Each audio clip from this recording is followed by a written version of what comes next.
গ্রেফতার না করিয়া নোটিশের কথা আপনার কাছ থেকে আমরা সত্যদিন থেকে শুনিয়া আজকে স্যার আজকে যদি বিজেপির দুষ্কৃতি ছাড়া বিরোধী দলের কেউ বা সাধারণ কেউ যদি এই ধরনের কোনো অপরাধ করতো আপনারা 12 ঘন্টার টাইম লইলেন না, এফআইআর করা লাগলো না। জহরবাবুর এলাকাতে জহরবাবু নতুন বিধায়ক হয়েছে, জহরবাবুর এলাকাতে ঘটনা ঘটছে।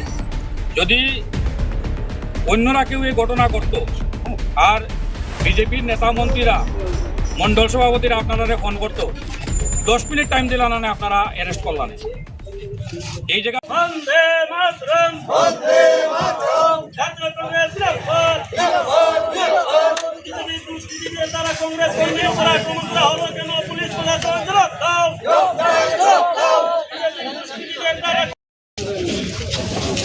আপনারা সকলেই অবগত আছেন, গত 25শে জুলাই আমাদের যুব কংগ্রেস কর্মী এবং এনএসওয়াই সভাপতি বিজেপির গুন্ডাবাহিনীর কাছে আক্রান্ত হয়েছিলেন। আমরা নামদাম নিয়ে থানায় মামলা করার পরও আজকে 17 দিন অতিক্রান্ত, ওনাদের গ্রেপ্তার করা হয়নি। এই দুষ্কৃতিকারীদের গ্রেপ্তারের দাবিতে আজকে আমাদের পথ অবরোধ ছিল।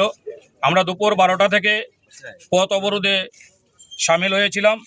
এখন 1:30 বাজে ধর্মনগর থানা থেকে সেকেন্ড ইন ইনচার্জ এখানে এসেছেন, ওনার সঙ্গে আমাদের কথা হয়েছে।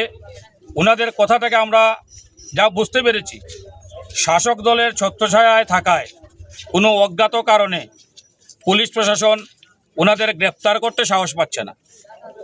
কিন্তু আইনের যে আইনের বেড়াজালে থেকে ওদের নোটিশ দেওয়া হয়েছে, ওদের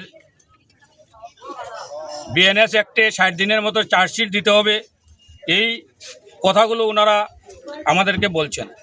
আমরা আজকের এই পরিস্থিতির উপর নির্ভর করে এবং পথযাত্রীদের কথা চিন্তা করে, এখানে অনেক গাড়ি আটকে রয়েছে, পথযাত্রীদের কথা চিন্তা করে আমরা আমাদের রাস্তা অবরোধ প্রত্যাহার করছি।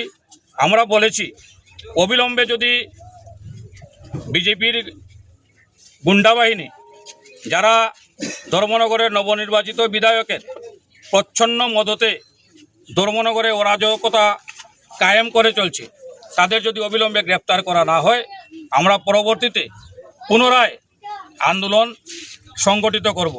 যতক্ষণ পর্যন্ত আসামিদের দৃষ্টান্তমূলক শাস্তি প্রদান করা হবে না, আমরা আমাদের আন্দোলন চালিয়ে যাব।